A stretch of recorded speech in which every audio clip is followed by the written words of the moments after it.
la Laker, la la Laker, la la Laker. Thank you guys for listening to this next episode. How you guys doing out there? All my Laker fans, I want to salute you first before I salute everyone else. And I want you to really focus on this episode because right now on this one, we are going to talk about contracts and new players, new acquisitions. Again, I know it's been a while. And now the sting is just coming off. We are watching rival teams continue to go and push forward. We see the Clippers are going to make the Western Conference Finals. We never thought that the Clippers would have a chance as long as we were in it. Now look at us. Sitting there trying to figure out who we're going to root for. My opinion, we shouldn't root for anyone. Who cares? We're not there. That's the way I see it.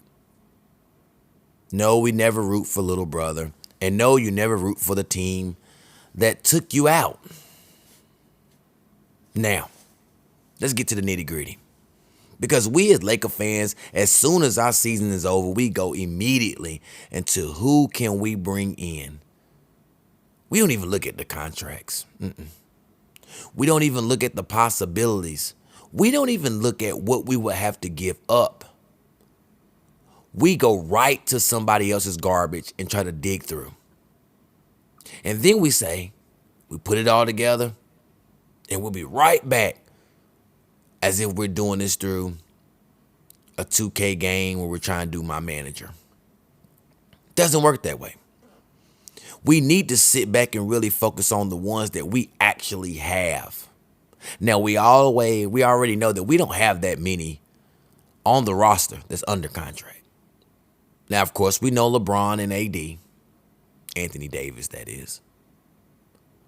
And we have Kentavious Caldwell-Pope and Kyle Kuzma.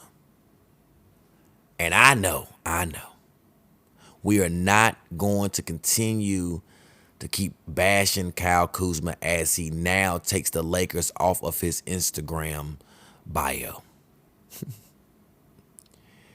It's amazing how everybody focuses on that and say, Kyle Kuzma, he doesn't have him on the bio anymore, even though he's under contract. But we also seen the same thing under Anthony Davis whenever he had to restructure his deal. They just want to leave it open.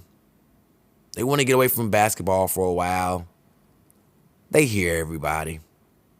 They read the articles. Don't let any of the players tell you we didn't read that or we didn't see it on TV. Right. They were told to say those things.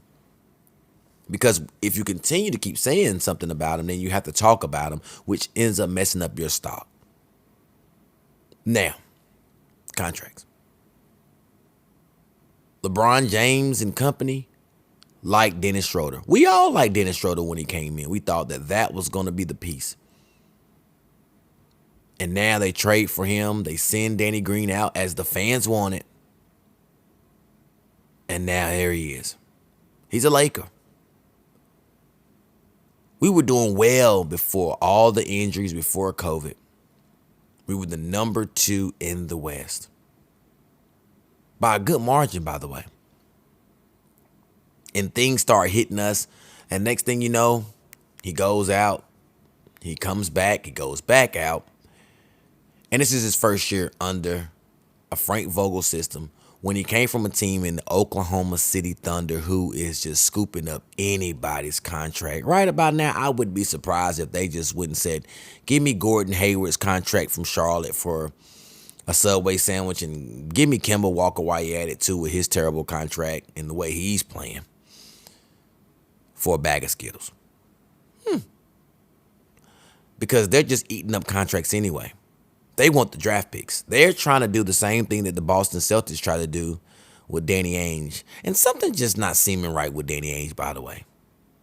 I think it's something brewing in Boston, but I just can't put my finger on it yet. So now here's Schroeder. Turning down 4 years, $84 million. And the only thing that we see is the number in the years. And we say, well, why did he turn that down? There are so many nuances within contracts. You get your money off of production. Just think about if you work where you work. If your job is production based and they came to you and they said, hey, we'll give you what you want as far as pay, but we need you to do double the work that you're used to doing. Now, a lot of you would just go straight to the money, but forget how much you would have to do in order to receive this money. Because also on the back end of the contract, it would say, but if you don't give us double production, you lose it all. If you don't give us double production, we have the option to keep digging into your paycheck and taking $500 out. Now, do you think of that contract differently? Absolutely. Because now you don't even know what you're going to make. You're not even gauging your paycheck. Some of you are gauging your paycheck right now, knowing exactly what bills you're going to pay. Just imagine now you're a millionaire with high-end taxes, and now they're telling you that you have to double what you have never done. Oh, by the way, it's 4 years, but you only have control for 2. The 3rd and 4th year is an optional year where we can kind of ship you wherever we want to ship you. Just think about it. How do you look at that contract now? Is it worth it? So when you hear Schroeder say things like, I just want it to be fair, it doesn't always mean money. Get your heads out of the money situation and think about what those contracts have in them. They may say 2 years and we can ship you anywhere, and you have to give us 25 points a game and at least 8 rebounds. And we have to at least make it to the Western Conference Finals for you to even get bonus pay. Now think about the pressure. So you have to make sure that you don't put yourself in bad situations, because if AD goes back out, I may not be able to give you 25 points and 8 assists now. Look who I'm passing the ball to. Now, the question is, do you keep Schroeder now after what I told you? Look around at the point guards. We're going to also talk about age, and we're going to also talk about how can he grow within the system and the organization. Now you have a 27, just hitting 27-year-old Schroeder, and all the rest of the point guards that will be free agents will be in their mid-30s that are actually worth something. And some of you are saying, go get back Lonzo Ball. He didn't even make it in a small market in New Orleans. He's already had his time with the Lake Show. I know you're going to say he's older now, but it's only been a few years older. Your game is what it is. The Lakers need shooters. We don't need guys that are just now improving their jump shot. We need proven shooters. I don't see that happening. Now let's go ahead and squash the Damian Lillard situation. You also have to remember that Portland, as I said before, has to also agree to this deal. Look how many people that you would have to give up just for Damian Lillard. First of all, due to the fact of bird rights, you would need a sign and trade for Schroeder. So now let me explain to you how the way that goes as well. Hey, Dennis, you don't want to be here. You can easily walk away. Your freedom, you can walk away right now and be a full-time free agent and get another team to pay you whatever you see fit. You don't have to do us any favors. You can literally just walk away. And if a team wants to sign you to $120 million, so be it. But guess what? Due to the bird rights, your contract that we were willing to pay you because we were going to go over the luxury tax, well, we don't really get any money back for your value.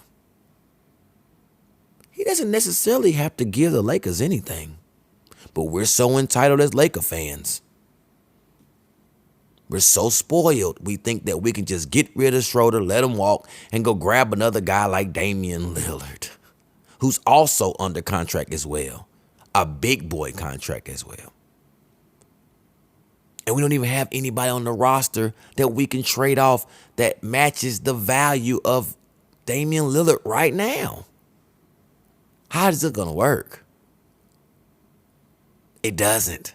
He's not even in the part of his contract where he can even opt out. He just got this contract a year and a half, almost 2 years ago. So I don't see that even happening. The only way that happens is if Damian Lillard literally goes to the front office and says, you know what? I don't want to be here anymore. Well, we'll trade you off. Well, listen, I'm not going to where you think you're going to take me. You're not going to send me to Oklahoma City. You're not going to send me to Minnesota. You're not going to send me there. I want to go to LA. I want to go to the Lakers. And the first option that Portland's going to do is say, no. We're going to ride this out because you are the one that put butts in the seats. We're going to ride this out. You're going to just be disgruntled. Who cares? But you're under contract. You can try to fake injuries, sit out if you like. It's fine. We'd rather you sit on the sideline in a suit than have you wear the purple and gold. And let's say that thing keeps going along, and now it gets to the point where it's just the attitude and the environment and energy is so bad that Portland finally says, you know what, you're right.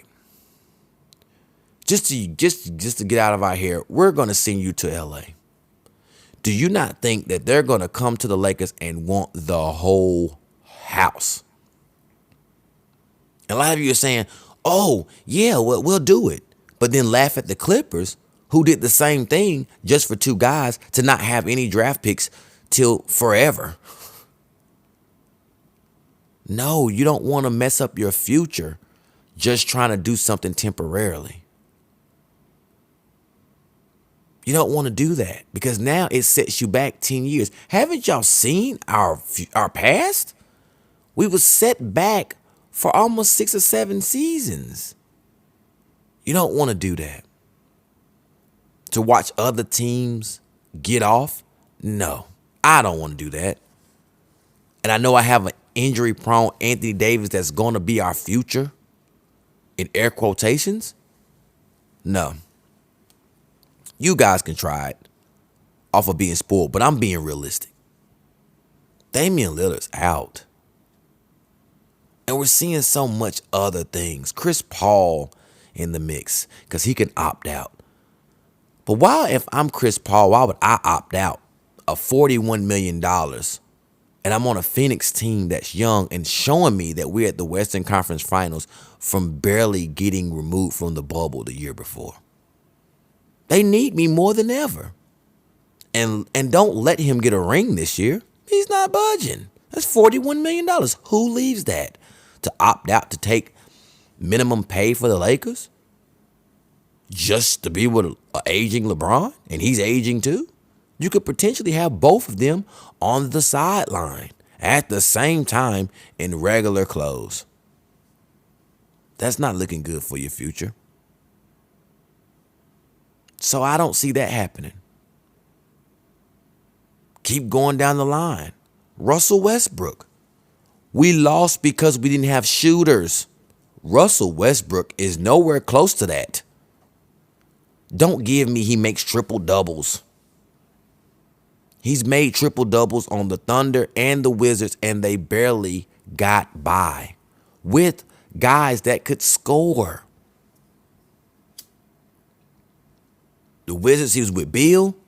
The Thunder, he was with Carmelo and Paul George. Now, yes, we know this is before the pandemic, P. But the struggle was real. Stay woke. Having a triple-double and averaging a triple-double means you're doing everything, which means that now you're just hogging everything. There were games on the Thunder where the ball will go off the rim and the centers will move out the way just so Westbrook can get the rebound. Wow. Westbrook can't shoot a jump shot to save his life. If it's not off glass on the elbow, he's coming downhill out of control. And that's all you're getting.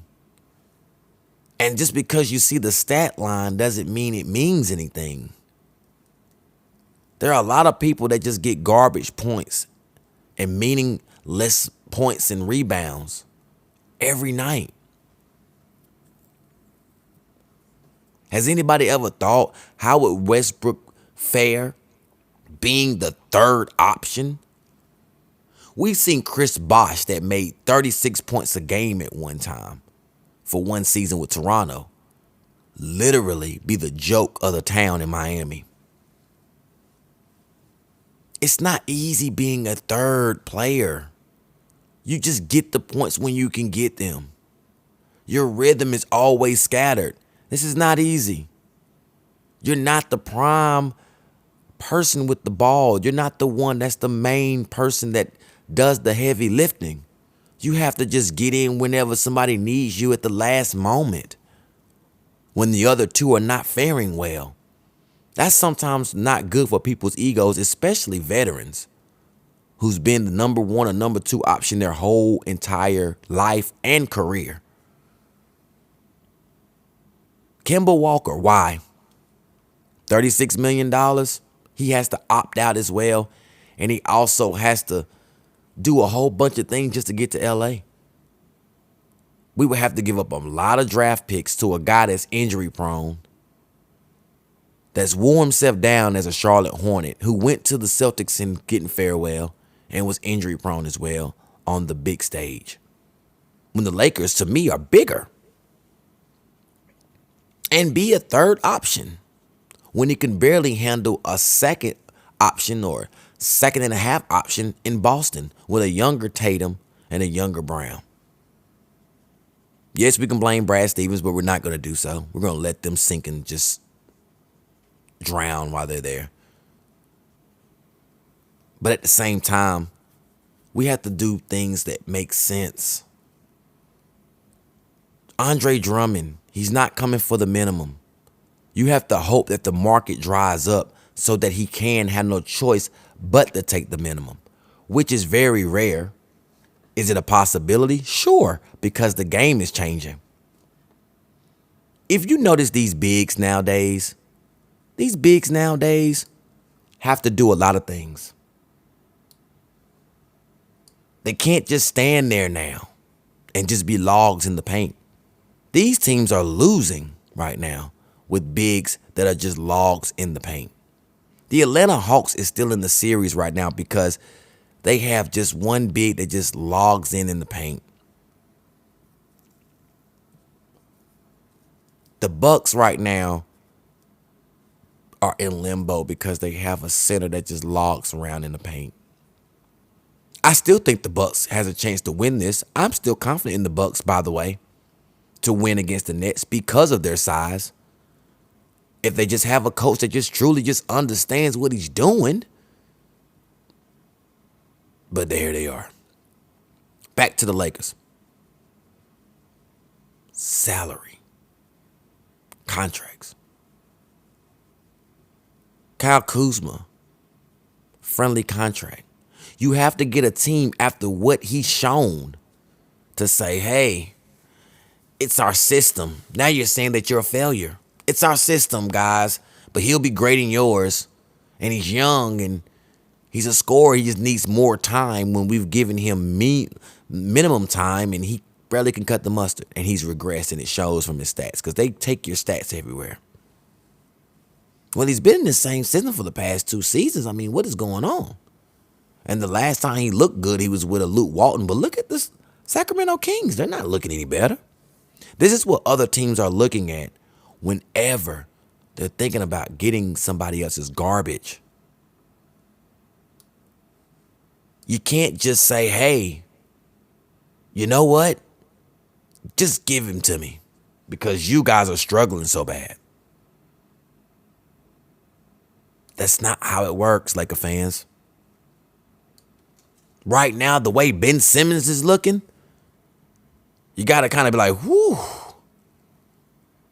Because he's making Kyle Kuzma look like Allen Iverson. So we have to be careful with that. Tradable? Yes. But we have to find the right guy. We have to find the right package. There are some teams that say because he's struggling, can we please get a few of your draft picks? Now ask yourself, is that even worth it? Kyle Kuzma, that's not that good, and our draft picks too? Again, we're not building on the future. The best place and best chance for us with Kyle Kuzma is to send him back to the coach who had him playing his best basketball. That is the Sacramento Kings. If you're going to trade him. Hey, you know what? Got to deal with you, Luke. Give me Buddy Hield. Give me Buddy Hield. We'll give you a second round draft pick. And we'll let bygones be bygones. We'll worry about Buddy Hield's contract when we get there. But we know we just need a shooter. We're trying to bring in shooters. Not guys who have good last names on the back of jerseys. But we need productive guys that can shoot. We have a ball facilitator in LeBron that is willing to pass and make the right play. We have an Anthony Davis that knows how to protect the rim and knows how to score around the basket. We need guys on the outside that can shoot lights out. Meaning, now you have to pick a poison as a defense. Do I want to let LeBron drive and get this dunk and be on ESPN? Or do I want to close the lane and let him give it to this guy to say, why did I leave him open? We have to be mindful. We need shooters with this system. Defense will never be a problem because I told you before, Frank Vogel's a defensive-minded coach. But my friends, we need shooting. Give me a Tim Hardaway Jr. We need shooting.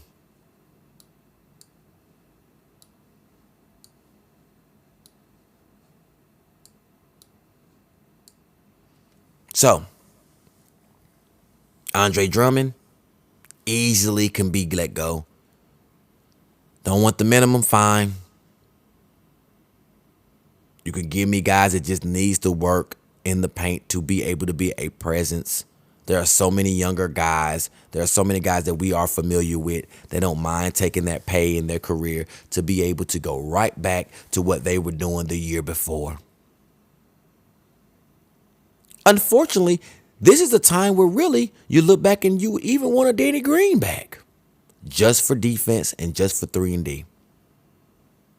Can't get no worse than Kyle Kuzma, eh? And he's cheaper. And he doesn't have to make LeBron guard your best guy. Look what he did in Philly. Pretty decent. So, contracts. Montrezl Harrell. I've discussed this already. If he's smart, he opts out and he gets more money somewhere else. That's fine. Now we have that option open, and now we can use that money because we don't have any bird rights to him. We just gave him the mid-level exception. So that means we have it open again. We can easily get someone else. Who that may be, I have no idea. But the writing was on the wall in the last 2 games of the Lakers season. Montrezl Harrell can't get on the floor. He's a regular season stat stuffer. But when the playoffs slow down, it's kind of hard to put a 6'5", 6'6", 6'7" center on the floor. And he especially can't shoot threes, so there's no point, or shoot any jump shots, so there's no point of having him on there at all. We have to think smart. That's all I ask. There are so many guys that can do the same thing that Montrezl Harrell is doing, even taller. So, I see Montrezl Harrell. I can see him already opting that out. But that's fine. Wesley Matthews doesn't have any value. He'll probably be back.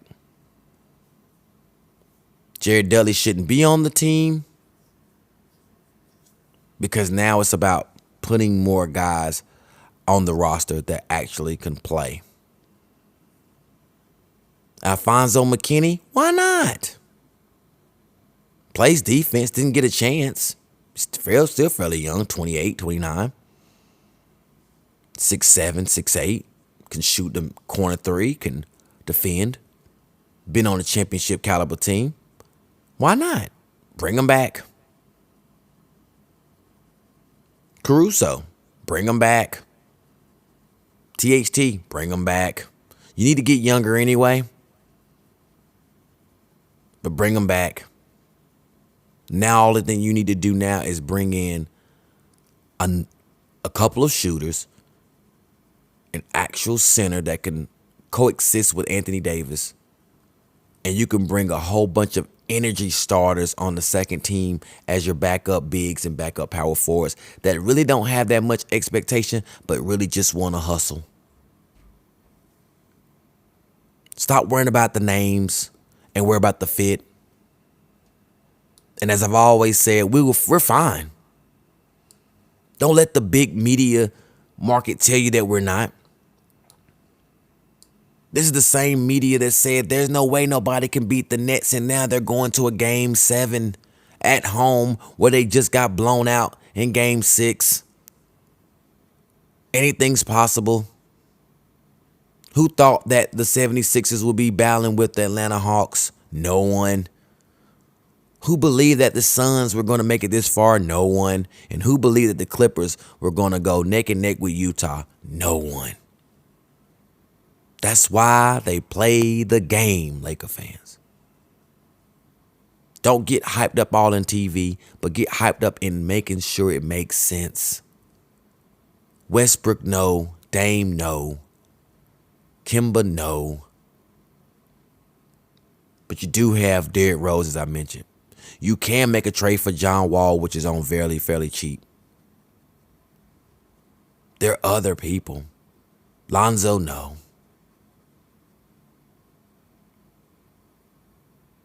Just think. We were just second in the Western Conference. And things hit us because of what I said from the first episode. 70 days is a hell of a turnaround. Especially being champions and being the last one standing. So it's better for us next season. So don't look around at the other guys until it's time, Laker fans. Remember, you're getting somebody else's trash. And it don't always mean one man's junk is another man's treasure. There's a reason why they can't get another extension. Unless they're cheap enough and are willing to understand why they're here.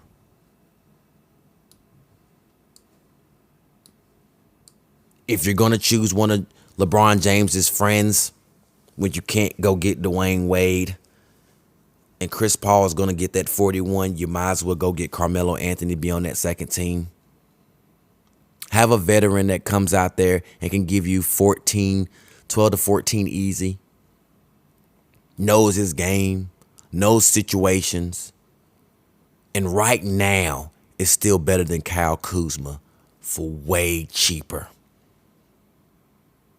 Just a thought. Not too much you have to do. You're really just building up a foundation where you can just bring multiple guys around, and it doesn't matter if they start or on the bench. They complement each other. Can you imagine in the league when LeBron goes and sits, you can bring in Carmelo Anthony right off the bench. You're bringing in 2 Hall of Famers. One goes out, one comes in, one goes out, one comes back in. With the leadership and the wisdom on the court. Bring back Schroeder. Bring back Schroeder. Bring back KCP, but go get you a shooter. Get a bunch of energy guys. Bring in a Carmelo Anthony. You got yourself another run. There's more people on this roster that we just have just sitting around just being cheerleaders.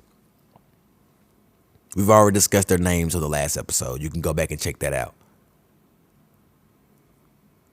But we're just a few shooters away, Laker fans. And we'll be hosting that trophy up to beat the same Celtics that Kemba Walker could not last on.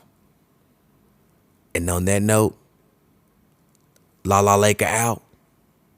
Give me my theme music.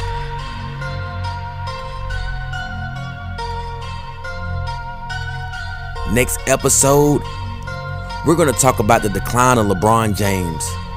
Is Anthony Davis even worth being the future with injuries as much as he had in his career? Do we see Frank Vogel getting an extension after next season? We talk about it all on the next episode of La La Laker. And as always, La La Laker out. And I love LA.